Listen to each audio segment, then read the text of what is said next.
Hello friends. तर तुम्हा सगळ्यांना माझा नमस्कार. आज मी या व्हिडिओमध्ये मिरच्या ठेचा कसा बनवतात हे सांगणार. तसं तर आमच्या इकडे सगळीकडे वेगळ्या वेगळ्या पद्धतीने बनवले जाते, पण आपण आज माझ्या पद्धतीने बनवून बघू. हा खूपच टेस्टी होतो. सर्वात आधी आपण मोठे मिरच्या जे असतात त्यांना स्वच्छ धुवून घ्यायचे आणि त्याच्या ज्या मुठ्या आहेत त्या आपण आधी काढून घेऊ. सगळ्यांच्या एक एक करून मी इथे काढत आहे. त्यामध्ये मी लसूण, अद्रक आणि कढीपत्ता घेतलेला आहे. इथे तुम्हाला दिसत असेल की मी शेंगदाणे आणि थोडंसं जिरं घेतलेलं आहे. हे सगळं आपल्याला यामध्ये टाकायचं आहे.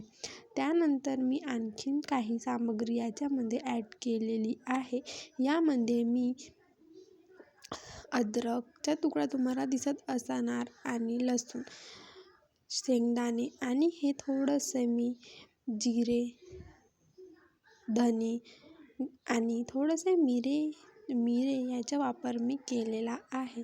तुम्ही आपल्या आवश्यकतेनुसार टाकू शकता. मी यामध्ये साखर नाही टाकलेली आहे. तुम्हाला जर साखर पाहिजे असेल तर तुम्ही टाकू शकता. आता मी एका पॅनमध्ये त्यांना थोडंसं तळून घेत आहे. थोडंसं तेल टाकल्यावर ते मस्तपैकी भाजून जातात. भाजल्यानंतर तेल टाकल्यानंतर याला हळूहळू तळायचं आहे. मी थोडंसंच तळलेले आहे कारण मला थोडे कच्चे असलेलेच आवडते. त्यानंतर याला थंड होण्यासाठी साईडला करून देते आणि मग यामध्येच मी थोडंसं जिरं, थोडंसं धने आणि शेंगदाणे आणि मिरे टाकून मस्तपैकी त्यांना पण भाजून घेतलेले आहे. त्यानंतर आपल्याला यांना सगळ्यांना व्यवस्थित भाजून घ्यायचे आणि मिक्स करायचे आहे.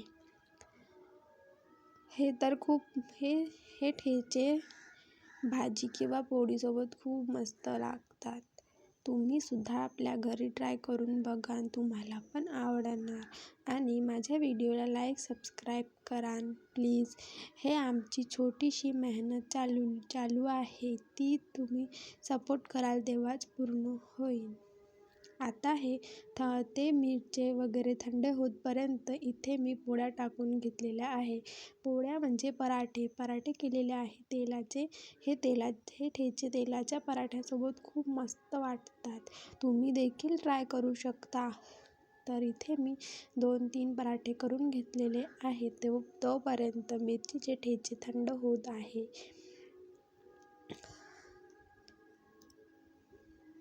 मस्तपैकी पराठ्याला तेल लावलेले आहे आणि आता हे ताटात काढलेले आहे. आता हे मिरचे थंड झाले. मग आपण याला एका पॉटमध्ये काढून यामध्ये नमक, कढीपत्ता, सांबार टाकून याला मस्त तुम्हाला जेवढं बारीक पाहिजे तुम्ही तेवढं बारीक करू शकता. आम्हाला थोडं